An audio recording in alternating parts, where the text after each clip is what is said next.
Spiritual dan regulasi saraf ya sobat ya. Di regulasi saraf itu nggak ada target apapun di regulasi saraf.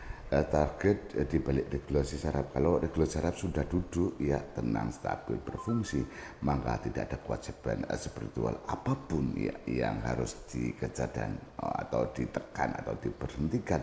Yang sering membingungkan adalah spiritual itu sering menumpang di atas regulasi, malah bukan regulasi.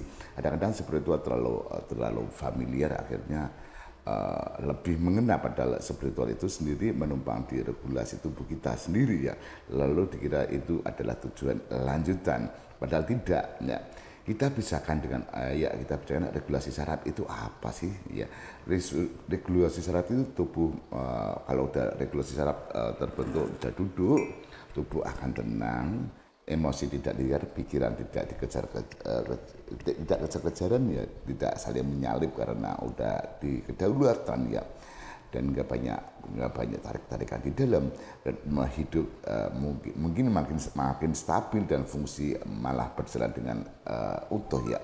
Kalau ini sudah duduk di regulasi, hidup sudah duduk secara biologis maupun psikologis ya.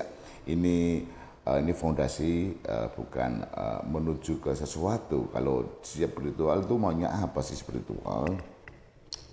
Kalau di bagian ini spiritual itu tapi yang sudah matang tidak maunya apa-apa, tapi yang belum matang biasanya yang sudah matang ya sudah duduk ya, seperti regulasi saraf. Kalau sebetulnya masih ada maunya ya,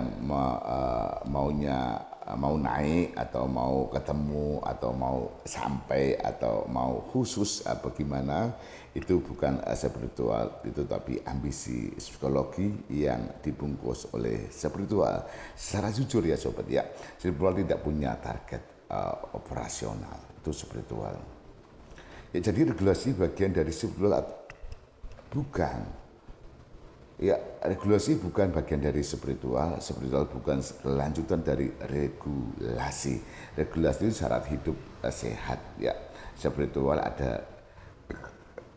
kalau spiritual itu kalau ada tujuan cara seseorang memberi makna pribadi itu ranah personal, opsi untuk menuju ke personal ya.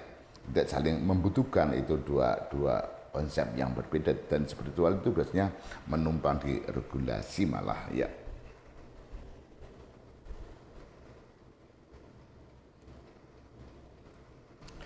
Ya, yang perlu didudukan ya perlu didudukan ini mengizinkan hidup selesai di titik stabil ya, mengizinkan. Dan banyak orang sulit di sisi ini karena stabil terasa kestabilan itu membuat sepi, karena udah biasa dikasih muatan, dikasih keramaian, udah keterbiasaan, dan tidak ada drama dan tidak ada cerita besar. Ini kadang-kadang bikin mengguncang kestabilan. Kalau udah tahu duduk stabilnya, makanya harus duduk kestabilan baru bisa merasa, oh ini sepi kan pola lama, ini drama, ini pola lama juga kan. Akhirnya mendapatkan sebuah kestabilan, enggak terseret lagi oleh pola lamanya.